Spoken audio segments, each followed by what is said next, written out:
there are hidden opportunities waiting for you in your texts, in your emails, in your profiles, if you choose to take them. Yeah. And all it takes is a couple of word swaps. Like, I'm not talking about that's it. 15, in that direction sheet, they sprinkled in like 2 or 3 words. Win. Even reading the word win makes the other person think more like a winner. Yeah. What a gift to give. That's cool. The quote that I heard in high school from Roosevelt is, people don't care how much you know until they know how much you care.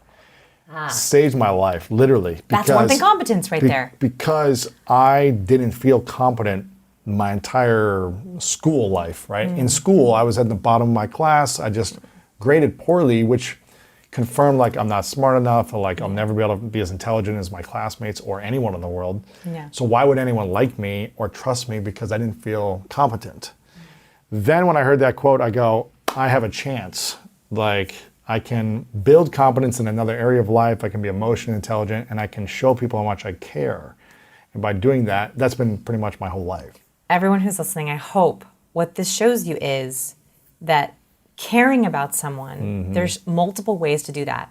Yes, it's emotionally intelligent, but it's also honoring someone's cues or gifting them the right cues. Yes. When you make someone feel more like a winner, what a gift you just gave them. Huge gift. You're putting confidence into them. You're speaking joy, confidence into that person. Yes, you're literally gifting them the chemical dopamine so that they themselves have more motivation. Yes. And don't we all need more motivation? Absolutely, yeah.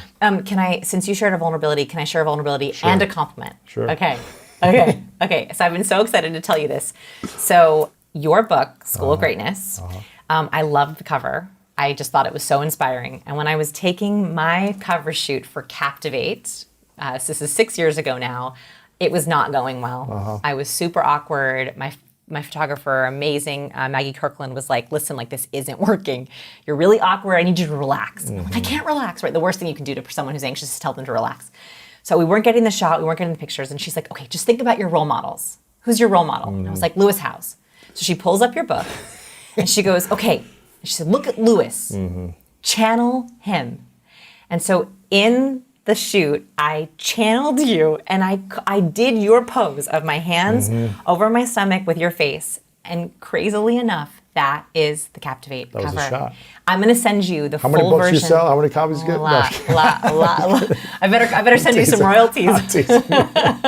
So anyway, I channeled you because that cue, there was something about it. So I thank you for even the cues that you send out, because that gifted me confidence when you didn't even know about it. There you go. I appreciate it. I'm glad it worked. What's another thing that in the Shark Tank? We talked about sparking dopamine.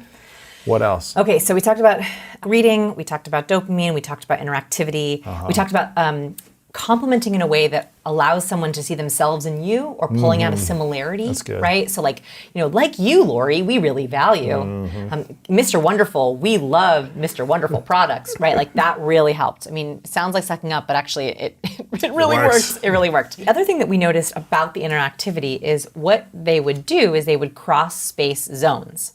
So they would have something to give the sharks, and they would go from the carpet to the chairs. That worked usually. Worked because they were going into intimate zone very quickly. So this is called a nonverbal bridge. It's kind of an advanced technique. Do you want to talk about it? Yes. Okay. So a nonverbal bridge is a way that we cross into someone's intimate space, but safely.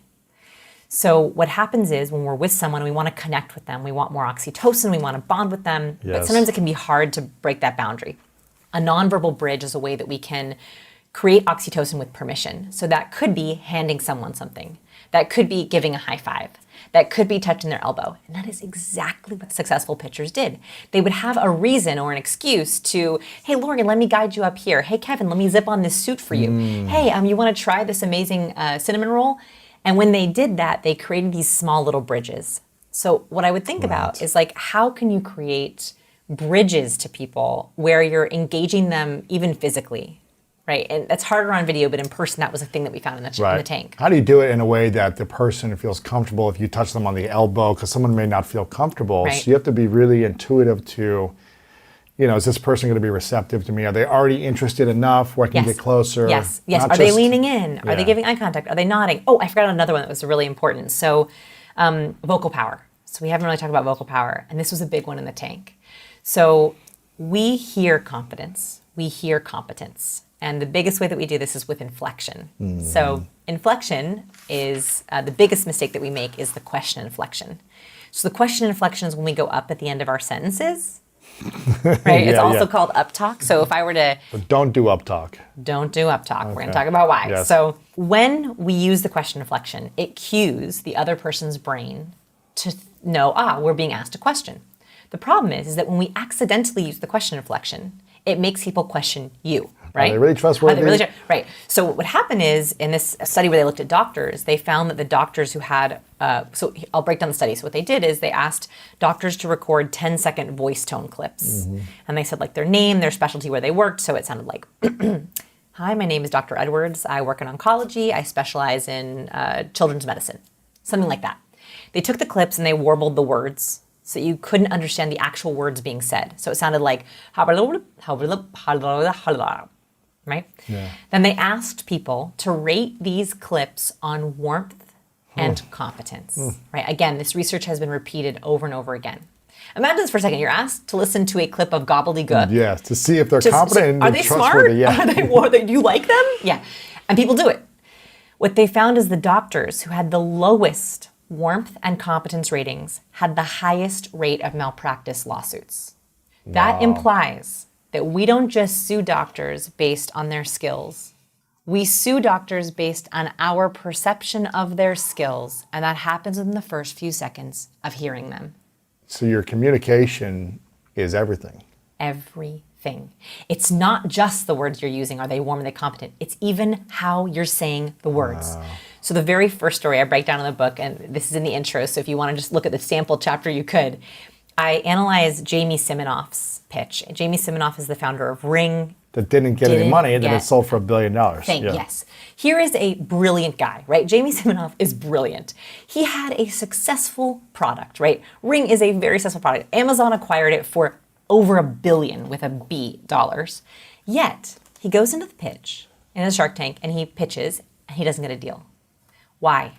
That pitch plagued me because I was like, here is a smart guy with a great idea, but his cues were the problem. I think that he lost his pitch. This is a really big statement, and if you listen to it, you'll hear it. I think he lost the deal in the first 10 seconds of them hearing him. And the reason is he made the choice to close the doors to the tank. So in his pitch, he doesn't walk down the hallway. You don't see that long first impression. You don't get public to social to personal. He closed the doors. And what he did is he knocked on the door of the Shark Tank. Hello, who's and they're there? like, they're like, hello. And he goes, it's Jamie? So he asked his own name. And when you're a shark and you're trying to make a very quick first impression of someone without seeing them, and you hear the question inflection that's supposed to be used on a statement, you immediately begin to question, I don't know. And that is also because we know that liars are more likely to use the question inflection. If you've ever played Two Truths and a Lie, have you ever played that game? Yeah. Okay, so Two Truths and a Lie, here's a little tip for everyone. If you ever play that game, people almost always ask the lie. So they'll be like, oh yeah, Two Truths and a Lie. I have a goldfish, I am a vegetarian, and I love dogs. They almost always go up on their lie. And that's because when we're lying, we don't know if you believe us. So subconsciously, we give it away. So Jamie starts his pitch, and he doesn't have a first impression. He doesn't do any greeting in the hallway. He misses that whole walk up. The very first words out of his mouth, doesn't even matter what he says, is, right, that up talk. And then Mark Cuban says, are you here to pitch? And he says, here to pitch? Again, using the question inflection. I think that what happened is it gave away his competence. And then the doors open, right? And he explains this idea of Ring, it's a doorbell. The problem is his first impression was very low in competence. And so he had a lot of trouble having the sharks take him seriously. He was a very competent individual building his business, right? He was very smart, intelligent, knew the technology, how to build product, teams, all these things, get sales, whatever it was. But the warmth wasn't there as well, it seems like, right? Like the trustworthy, charisma, warmth, confidence. He undersignaled every step of the way. So he undersignaled warmth, he undersignaled competence, and then was trying to dial up competence. And you hear in the rest of the pitch, he's trying to build it back up. He's like, but we've done this, and look, we got this technology. And this money, and then this. And so he cannot get it back. He could not Wow. get it back. And so I think I watched that pitch and I break it down in the book of what happened to this brilliant guy who Yeah. had one bad day. And I think that if he scripted those answers, he prepared for that pitch, and he had really good verbal answers. There was even a couple times where I think this thing happens for people who over-rehearse. So if you have an interview or a presentation, what do? You rehearse it, right? You practice the perfect Yes. answer. That can get in your way, though, because if you practice the perfect answer, this is exactly what happened to Simonov, and very highly intelligent people do this. He would hear a question from a shark, usually a challenging question, because they were like really pushing him on the deal, and they didn't believe him. No one believed him.